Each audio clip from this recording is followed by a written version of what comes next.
નમસ્કાર મિત્રો આજની વિડીયોમાં જાણીશું તુલસીના છોડને લીલોછમ રાખવાના ઉપાયો। તુલસીનો છોડ મિત્ર હિન્દુ ધર્મમાં ખૂબ જ પવિત્ર ગણવામાં આવે છે અને તેના ઔષધીય ગુણો પણ અદ્ભુત રહેલા છે। ઘણીવાર યોગ્ય કાળજી ન મળવાને કારણે તુલસીનો છોડ સુકાવા લાગે છે અને તેના પાન પણ ખરી પડતા હોય છે। તુલસીના છોડને કાયમ લીલોછમ અને ઘેઘૂર રાખવા માટે અનેક બાબતોનું ધ્યાન મિત્રો રાખવું ખૂબ જ જરૂરી છે। સૌપ્રથમ વાત કરીશું સૂર્યપ્રકાશ એટલે કે સનલાઇટ। તુલસીના છોડને સૂર્યપ્રકાશ ખૂબ જ ગમે છે। તુલસીને એવા સ્થાને રાખો કે જ્યાં તેને રોજના 4 થી લઈને 6 કલાક સુધી સીધો સૂર્યપ્રકાશ મળી રહે। જો છોડને મિત્રો સૂર્યપ્રકાશ નહીં મળે તો તેના પાન પીળા પડીને ખરી જશે। યાદ રાખજો મિત્રો, સૂર્યપ્રકાશ ખૂબ જ જરૂરી છે। હવે પાણી આપવાની સાચી રીત, જેને વોટરિંગ પણ કહેવામાં આવે છે। અતિશય પાણી આપવું એ તુલસી સુકાવાનું સૌથી મોટું મિત્ર કારણ જણાવવામાં આવે છે।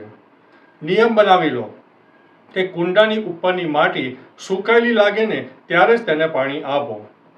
ચોમાસા અને શિયાળામાં ખાસ ધ્યાન રાખજો મિત્રો, પાણી ખૂબ જ ઓછું આપવું, કારણ કે માટીમાં લાંબો સમય સુધી ભેજ રહે છે અને માટી ભેજવાળી રહે છે એટલે વધારે પાણીની જરૂરિયાત રહેતી નથી। હવે વાત કરીશું ડ્રેનેજ સિસ્ટમની। કુંડાની નીચે મિત્રો એક કાણું હોવું ખૂબ જ જરૂરી છે, જેથી વધારાનું પાણી એ બહાર નીકળી જાય અને મૂળ તેના સડતા નથી।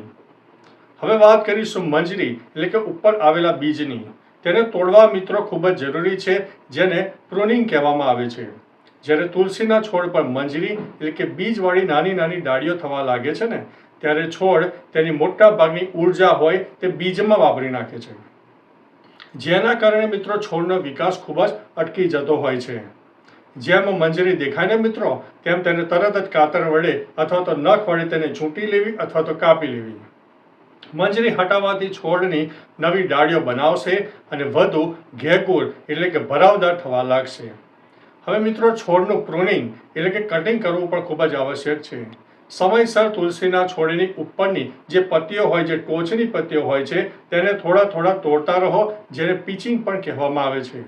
આનાથી છોડ મિત્રો ઊંચો થવાને બદલે આજુબાજુ તેનો ઘેરાવ વધશે, ફેલાશે અને ઘટાદાર બનશે। હવે વાત કરીશું સાચું ખાતર એટલે કે ફર્ટિલાઇઝરની। તુલસી મિત્રો એક પવિત્ર અને ખાવા માટે વપરાતો છોડ હોવાથી તેમાં ક્યારેય કેમિકલ વાળું ખાતર ન વાપરવું। દર 20 અથવા તો 30 દિવસના અંતરે છોડમાં ગાયનું કોહવાયેલું છાણિયું ખાતર અથવા તો વર્મી કમ્પોઝ એટલે કે અળસિયાનું ખાતર નાખો। કુંડાની માટીને મહિનામાં મિત્રો એકવાર હળવી કોતરી નાખવાની છે કે જેથી મૂળ સુધી ઓક્સિજન પહોંચતો રહે। મિત્રો જીવાત અને રોગોથી પણ રક્ષણ મેળવવું ખૂબ જ જરૂરી છે। ઘણીવાર તુલસીના પાન પર કાળા અથવા તો લીલા રંગની અથવા તો ફૂગ પણ ઘણી બધી લાગી જાય છે, જેને આપણે જીવાત કહીએ છીએ। તેનાથી બચાવવા માટેના પણ ઘણા બધા ઉપાયો છે। પહેલા ઉપાયની વાત કરીએ તો હળદરનો ઉપયોગ। 1 લીટર પાણીમાં 1 ચમચી હળદર ભેળવીને છોડ ઉપર છાંટવાથી તેની ફૂગ દૂર થાય છે। તમે માટીમાં પણ થોડી હળદર નાખી શકો છો। બીજી વાત છે લીમડાનું તેલ, જેને નીમ ઓઇલ કહેવામાં આવે છે। જીવાત થઈ હોય ને મિત્રો, તે જગ્યાએ લીમડાના તેલના થોડા ટીપા પાણીમાં મિક્સ કરીને છોડ ઉપર સ્પ્રે કરો। મિત્રો ખાસ ધ્યાન રાખજો કે શિયાળાની ઋતુમાં ખાસ કાળજી લેવી પડતી હોય છે।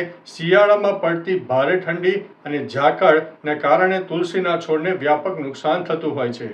રાત્રે તુલસીના છોડને કોઈ પાતળા સૂતરાઓ અથવા તો કોટન કાપડથી તેને ઢાંકી દો, જેથી તેના ઉપર સીધું ઝાકળ ન પડે। મિત્રો અંતે છેલ્લી અને અંતિમ ટિપ્સ જણાવી દઈએ કે જે ઝડપી ટિપ્સ માનવામાં આવે છે। જો તુલસીનો છોડ સાવ સુકાવા લાગ્યો હોય તો માટીમાં 1 ચમચી હળદર અને થોડી લીમડાની સૂકી ભેળવી દો અને મંજરીઓ બધી કાપી નાખો અને થોડા દિવસોમાં તેમાં નવા ફાણગો ફૂટવા પણ લાગશે। તો મિત્રો આ વિડીયો તમને કેવી લાગી? વિડીયો સારી લાગી હોય અને વિડીયોને ફોલો પણ કરજો, જેથી તમારો તુલસીનો છોડ બચી શકે। તો ચાલો મિત્રો, ફરીથી લેટેસ્ટ ઇન્ફોર્મેશન અને એક નવી માહિતી લઈને મળતા રહીશું। ત્યાં સુધી અમને રજા આપશો। નમસ્તે।